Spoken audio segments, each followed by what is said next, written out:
ওই আজকে কলেজ বিশ্ববিদ্যালয়ে পড়তে গেছে আমাদের কিছু ছেলে, তাদেরকে জাকাতের যে তহবিল আছে বিশাল লাহামাজাবিদের, এই জাকাতের তহবিল থেকে ফ্রি ডিস্ট্রিবিউট করে বই, এই ধরনের বই, এগুলো কিন্তু আমি কিনি নাই, আমার কাছে ফ্রি আসছে 3টা 4টা করে। হুজুর আপনি জবাব দেন, আমার টাকাটা আপনারা যে ফাড়াইছি কুরিয়ার করে, এটা হালাল লাগবে, আপনি খালি জবাব দিয়ে। তা আমি জবাব দিতে হয়। এ বাবা দেখেন অবস্থা এমন খারাপ হয়েছে, লামাজাবিরা ইসলামটাকে এমন ভাবে হাস্যকর বানিয়ে ফেলেছে, মুসলমান এখন জেনারেল শিক্ষিত ছেলেরা এখন হতাশায় পড়ে গেছে। আপনাদের মাথায় টুপি আছে না নাই? আমার বাজানের মাথায় পাগড়ির নিচে টুপি আছে না নাই? হুজুরের মাথায় টুপি আসেনি? টুপি পরা কার সুন্নাত? এই বাচ্চা, আব্বু তুমি দাঁড়াও, আব্বু দাঁড়াও, দাঁড়াও। আব্বু তোমার নাম কি? ফারাবি। আচ্ছা আব্বু বলো তো, তুমি যে মাথায় টুপি দিছো, টুপি পরা কি সুন্নাত? বসো, যেরকম মারহাবা। আরে বক্তা ডাক দিছে যে দাঁড়াইছি, দিদি বড় বহুত বড় ব্যাপার। আপনারা এই এর বয়সে আমাদের হাসান রাজা হুজুরে ডাক দিলে এত দাঁড়াইছে, আপনারা যেই যুগে এতটুকু ছিলেন, আপনারা মোটামুটি শরীরের পানি বেরিয়ে যেত, কথা কন ঠিক কিনা, ঘামা শুরু করতেন, এর তো সাহস আছে। তো যাই হোক, এই আব্দুর রাজ্জাক বিন ইউসুফ আহলে হাদিসের একজন শায়েখ, 10 জনের মধ্যে একজন বড় শায়েখের বাজান কি লিখতেছে দেখেন, ইসলামটাকে কি হাস্যকর বানিয়ে ফেলেছে। 140 পৃষ্ঠার শিরোনাম দিছে দেখেন, আজকে কেন যুবকরা টুপি পড়তে চায় না। হেডিং দিয়েছে সালাতের সময় টুপি পড়তে হবে কি, নামাজ পড়ার সময় কি টুপি পড়ার দরকার আছে? লিখতেছে রাসূল সাল্লাল্লাহু আলাইহি সাল্লাম টুপি মাথায় দিয়ে সালাত আদায় করতেন, তার কোনো প্রমাণ নেই। খতিব হুজুর ঠিক আছে, নবী জীবনে টুপি পরছে, এটার বেলা কোনো প্রমাণ নাই। আচ্ছা আপনারা আপনার মন থেকে বলে নবী জীবনে কোনোদিন টুপি পরে নাই? আজকে টুপি নিয়েও অ্যালার্জি খাইজানি। এখন এই এদের সাথে আমরা যাবো কোথায়? নামাজ নিয়ে তো আছে একেবারে, এজন্য আজকে তাদের পাল্লায় পরে যুবকরা টুপি পড়তে চায় না। এই কথা বলেন ঠিক কিনা? আজকে এদের পাল্লায় পরে আজকে জুমার আগে 4 রাকাত সুন্নাত পড়তে চায় না, কথা বলেন ঠিক কিনা? একদল এমনি বাদে, আরেকদল এমনি বাদে, একদল আছে না নাই? আবার নামাজা দ্বারা ঠ্যাং 2টা সরায় এভাবে, কথা কন না, আছে না নাই? ও বাবা, আমার আল্লাহ কোরআনুল কারীমে সূরা বাকারায় বলতেছে ওয়াকুমু লিল্লাহি কানিতিন, তোমরা আল্লাহর সামনে দাঁড়াও বিনয়বত, বিনয় সহকারে। হ্যাঁ এমনি দাঁড়ায় যেমন কুস্তি খেলবো, কথা কন না। আর আমরা দাঁড়াই ডান হাতকে বাম হাতের কবজির উপরে রেখে, তাহতা সূরাতিন নাবির নিচে হাত বেঁধে, এরপরে মাথাটা নিচু করে সেজদার জায়গায় তাকায় গোলামের মতো আল্লাহর সামনে দাঁড়াই। এর চেয়ে বিনয় আর কিছু হতে পারে না, কথা বলেন ঠিক কিনা? তো যাই হোক দেখেন, মাওলা আলী শেরে খোদার চাইতে জ্ঞানী কিয়ামত পর্যন্ত আর আসবে। আমি যে আলেম হইছি, নবী আমার সার্টিফিকেট দেয় না, কিন্তু মাওলা আলী যে আলেম, নবী সার্টিফিকেট দিয়েছে। 17 জন সাহাবী বর্ণনা করেছে, ইমাম হাকিম হাদিসটিকে সহিহ বলেছে, ইমাম তিরমিজি বর্ণনা করেছে, মিশকাতে কিতাবুল মানাকেবে আহলে বাইত পরিচ্ছেদে এসেছে। আমার নবী বলতেছে আনা মাদিনাতুল ইলমি ওয়া আলিউন বাবুহা, আমি এলেমের সম্রাট, এলেমের শহর, আলী তার দরজা। সে মাওলা আলীর একটা হাদিস আপনাদেরকে বলে যাচ্ছি, আজ থেকে 1150 বছর আগের কিতাব থেকে। একটু জোরে কর না মারহাবা। আমাদের আলা হজরতের কিতাব, আমাদের শেরে বাংলা রহমতুল্লাহ কিতাব থেকে বললে এদের অ্যালার্জি খাইজানি শুরু হয়। তো এখন আমি এমন এক কিতাব থেকে হাদিসটা বলবো, এই কিতাবের লেখকের ইন্তিকাল হয়েছে 360 হিজরি, এখন চলে 1445 হিজরি। হিসাব করে দেখেন কত বছর আগের ইমাম। সে ইমাম তাবরানী রহমতুল্লাহ, তার 3টা মুজাম আছে, আল মুজামুল কবির, 2 নম্বরটা আল মুজামুল আওসাত, 3 নম্বরটা আল মুজামুস সগীর। এই আল মুজামুল আওসাতের মধ্যে খণ্ড নম্বর 2, কিতাবটা কিন্তু 18 খণ্ড। যেরকম না মারহাবা। 1 খণ্ড দেখে আমার মনে করি না কিতাবটা হুজুর 1 খণ্ড লিখেছে, এটা 2 নাম্বার খণ্ড, এটার আগেও 1 খণ্ড আছে, এটার পরেও আরো 16টা আছে। এখন দেখেন এই কিতাবের প্রথম দ্বিতীয় খণ্ড 172 নম্বর পৃষ্ঠা, একটা হাদিস আপনাদেরকে শিখাচ্ছি। যারা মাওলা আলীকে ভালোবাসেন, আমার নবীর প্রতি যাদের ভালোবাসা বিশ্বাস আছে, দলিল বেশি দরকার নাই, একটাই যথেষ্ট। হাদিস নাম্বার হচ্ছে 1618, পৃষ্ঠা নাম্বার 172। আমার বাজানের পাশে বসা ভুল ওয়াজ করে গেলে উনি ধরবে, রেফারেন্স ভুল দিলে ধরবে। পৃষ্ঠা নাম্বার বাজান 172, হাদিস নাম্বার 1618। হযরতে আনা আলীন, হযরতে মাওলা আলী বলতেছে, কলা একবার আমি আমার নবীর দরবারে গেলাম। মনে রাখতে হবে, মাওলা আলী কিন্তু নরমাল মাসালা সওয়াল করতো না, জটিল জটিল সূক্ষ্ম বিষয় নবীর কাছে জানতে চাইতেন। এক কথা বলেন ঠিক কিনা? কারণ মাওলা আলীকে জানেন উম্মতের সবচেয়ে বড় বিচারক, কাজী। কাজী যারা, তারা সূক্ষ্ম বিষয়ে পারদর্শী হতে হয়। একটু জোরে কোন আল্লাহু আকবার।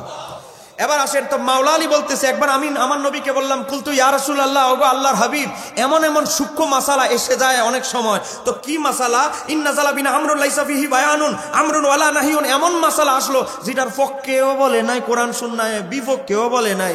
ফামা তা'মুরুনা, ওই বিষয়ে আপনার নির্দেশনা কি, আদেশ কি, মানুষ কাদেরকে ফলো করবে? এমন একটা মাসালা আসলো, এই ব্যাপারে কোরআনেও স্পষ্ট কিছু নাই, আবার নিষেধও করে নাই, করতেও বলে নাই, সুন্নাহের মধ্যে, হাদিসের মধ্যে, সুন্নাহের মধ্যে পক্ষেও বলে নাই, বিপক্ষে বলেন, এমন জটিল মাসালা এসে গেল, সাধারণ মানুষ তো বিপদে পড়ে যাবে। সাধারণ মানুষদের জন্য করণীয়টা কি?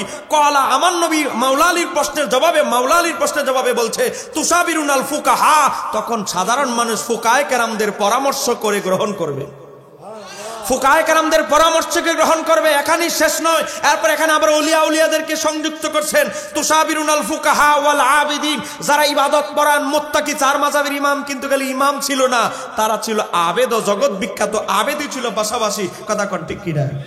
মিসওয়ার ইবনে কিদাম সিয়াসুত তারাবি, খতিবে বাগদাদি, তারিখে বাগদাদ, খণ্ড নম্বর 15, 311 পৃষ্ঠা, খতিবে বাগদাদি লিখতেছে, মিসওয়ার ইবনে কিদাম বলে, আমি ইমাম আবু হানিফার সাথে হজ করেছি। ইমাম আবু হানিফা তিনি কাবা ঘরের সামনে এক রাকাতে গোটা কোরআন খতম করে ফেলতেন। এই মুসল্লি সারা বিশ্বে আছে, এদের মতো তাকওয়াবান লোক পাওয়া যাবে না বাবা। সাহাবাবাজি করতে সহজ, আহলে হাদিস ভাইরা, সাহাবাবাজি সহজ, ইমাম আবু হানিফার মতো সত্তা তৈরি করা অনেক কঠিন ব্যাপার। কথা কোন ঠিক কি? যাই হোক, সময় কম, তা আমার নবী বলতেছে, সূক্ষ্ম জটিল ব্যাপারে তোমরা ফুকায়ে কেরামদের পরামর্শ নাও, গ্রহণ করবে। আর এই মোল্লায় কয় ফুকায়ে কেরাম ইমামদেরকে অনুসরণ করা নাকি শিরিক। তাহলে এই শিরিক ফতুয়া তো নবীর দিকে আগে যায়। জোরে কন্যা নাউজুবিল্লাহ। ও বাবা, আমার নবী কি শিরিক শিক্ষা দিয়েছেন? আরো জোরে বলেন, সাবধান সাবধান। এই হাদিসকে নুরুদ্দিন হাইসামি কিতাবের নাম মাজমাউ জাওয়ায়েদের মধ্যে হাদিসটিকে সহিহ বলেছে। এখানেই শেষ নয়, আজকে দেখেন, এই আমার খাদেম কোথায়, এই যে দেখেন, আরেকটা কিতাব দেখাচ্ছি, সময় যেহেতু কম, আমার বাজানের একটু তাড়া আছে। এই কিতাবটার নাম হলো তাফসিরে ইবনে কাসির, মূল নাম হচ্ছে তাফসিরে কুরআনুল আযীম, লিখেছে ইমাম ইবনে কাসির। বাজান কিতাব ঠিক আছে? খণ্ড নাম্বার 1, দারুল হাদিস, কায়রো, মিশরের ছাপ, মিশর থেকে আমি কিতাবটা এনেছি। জোরে কন্যা মারহাবা। এই কিতাবটা আমাদের আহলে হাদিস ভাইয়েরা তো আরে বাবারে যেই মহব্বত করে মানে, আর জামাত ইসলামের ভাইয়েরা তো কোনো কথাই নাই, কওমি ভাইয়েরাও বেশি বেশি অনুসরণ করে। এই ইমাম ইবনে কাসির ইবনে তাইমিয়ার ছাত্র, ইন্তেকাল হলো 774 হিজরিতে।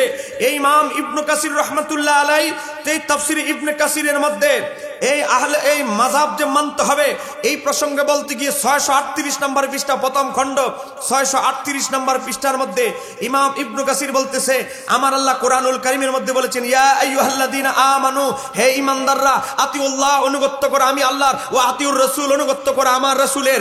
এরপরে আমার আল্লাহ বলতেছে, ওয়া উলিল আমরি মিনকুম, তোমাদের মধ্যে যারা আদেশদাতা তাদের অনুসরণ করো। তো আমাদের মধ্যে আদেশদাতা কারা? মেম্বারও তো আমাদেরকে আদেশ দিতে পারে, মেম্বার কোরআন সুন্নাহ রিসার্চ করে আদেশ দেওয়ার ক্ষমতা নাই। রাষ্ট্রপ্রধানও আদেশ দিতে পারে, কোরআন সুন্নাহ মাসালা গবেষণা করে রাষ্ট্রপ্রধান উত্তর দেওয়ার ক্ষমতা নাই। তো কারা আমাদেরকে উত্তর দিবে? কারা আমাদের আদেশদাতা? আর কাদের আদেশ আমরা মানব? ইমাম ইবনে কাসির, হযরতে সাহাবীদের মধ্যে সবচেয়ে বড় মুফাসসির, আমার বাজানের পাশে বসা ইমাম ইবনে কাসির, আন ইবনে আব্বাসিন, আব্দুল্লাহ ইবনে আব্বাস, যিনি সাহাবীদের যুগ থেকে কিয়ামত পর্যন্ত উম্মতের সবচেয়ে বড় মুফাসসির, রাইসুল মুফাসসিরিন আব্দুল্লাহ ইবনে আব্বাস বলে, এখানে যে আমার আল্লাহ সূরা নিসা 59 নম্বর আয়াতে উলিল আমরি মিনকুম বললেন, তোমরা আমার অনুগত্য করো, আমার হাবিবের অনুগত্য করো, পাশাপাশি ওয়া উলিল আমরি মিনকুম। তো উলিল আমরি মিনকুমটা কে? আব্দুল্লাহ ইবনে আব্বাস বলতেছে, ইয়ানি তারা হচ্ছে আহলিল ফিকহি, যারা ইলমে ফিকহের অধিকারী, মানে ফিকহি মুফতি যারা, ফুকায়ে কেরাম যারা, তাদেরকে তোমরা অনুসরণ করো।